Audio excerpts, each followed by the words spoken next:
अस्सलामुअलैकुम, my name is doctor Khulood Imran. मैं उम्मीद करती हूँ आप सब खैरियत से होंगे। आज मैं यहाँ पे एक बहुत ही अहम टॉपिक डिस्कस करूँगी, बल्कि सिंपल टॉपिक जो मुझसे कई पेशेंट्स ने किया है कि डॉक्टर साहबा क्या चावल खाने के बाद पानी पीना चाहिए। मैं असल में ये टॉपिक आपको कुछ इस तरह एक्सप्लेन करूँगी कि क्या खाना खाने के बाद जो है पानी पीना चाहिए या नहीं, क्योंकि साथ में इसमें राइस को भी मतलब चावलों को भी एक्सप्लेन कर दूंगी।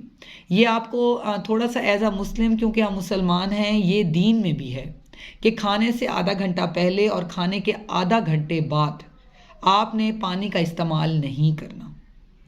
ठीक है, ये हमारे दीन में भी है। अब थोड़ा सा मैं इसको साइंटिफिक पॉइंट ऑफ व्यू से बात करूं कि जब भी हम खाना खाते हैं और हम फौरी तौर पे उसके ऊपर पानी पी लेते हैं तो क्या होता है। तो पानी पीने के बाद एक्चुअली जो हमारी एक नॉर्मल जो डाइजेशन का प्रोसेस है, क्योंकि एकदम जो है हमारा मैदा, हमारा स्टमक पानी से भर जाता है तो वो स्लो हो जाता है। और उसमें सबसे ज़्यादा जो मुश्किल है वो फ़ैट की एब्जॉर्प्शन है।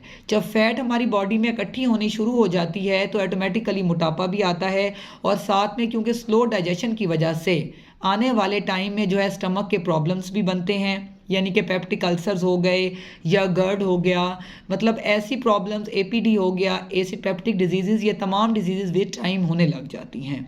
उसके अलावा जो है कोशिश आपने करनी है कि पानी का इस्तेमाल आपने नहीं करना, ना खाने से आधा घंटा पहले, ना खाने के आधा घंटा बाद। अब मैं यहाँ पे आपको थोड़ा सा ये एक्सप्लेन करती चलूँ कि जो चावल हैं अगर वो हम लेते हैं फॉर एग्ज़ाम्पल लंच टाइम में और उसके फ़ौरन बाद हम पानी पी लेते हैं, तो क्योंकि इसके अंदर हाई स्टार्च कंटेंट है तो वाटर रिटेंशन बहुत ज़्यादा हो जाती है। और जब लॉन्ग टर्म हम चावल खाते रहें और पानी पीते रहें तो ऑटोमेटिकली जब बॉडी में बहुत ज़्यादा पानी इकट्ठा होगा तो वो दिल पर भी वज़न डालेगा, प्रेशर बढ़ेगा, तो ऑटोमेटिकली हार्ट प्रॉब्लम्स भी होने लग जाती हैं, तो और अल्टीमेटली किडनी प्रॉब्लम्स भी। इसलिए आपने ख्याल करना है कि चावल के बाद तो बिल्कुल भी पानी का इस्तेमाल आपने नहीं करना। उसके अलावा इसके अंदर हाई कार्बोहाइड्रेट्स होती हैं जिसकी वजह से शुगर लेवल भी बहुत ज़्यादा बढ़ जाता है, जो कि डायबिटीज़ यानी कि शुगर के मरीज़ों के लिए ख़तरनाक हो सकता है, और जिनको शुगर नहीं है उनको शुगर हो भी सकती है। इसलिए आपने कोशिश करनी है कि जो है आपने खाने के बाद अगर बहुत प्यास लगे तो 1 या 2 घूंट लेके और उसके फ़ौरन बाद दोबारा कुछ ना कुछ खा लें। उसके अलावा एक और बहुत ट्रेंड पाकिस्तान में ये देखा गया है कि जी खाने के बाद लोग फ्रूट्स खाना बहुत पसंद करते हैं। फ्रूट्स के अंदर भी पानी होता है ज़्यादा, इसलिए आपने फ्रूट्स को कोशिश करना है कि मिड टाइम में खाएं, यानी कि नाश्ते और दोपहर खाने के बीच में किसी टाइम पे खा लें, या आप शाम मतलब लंच और डिनर के बीच में खा लें।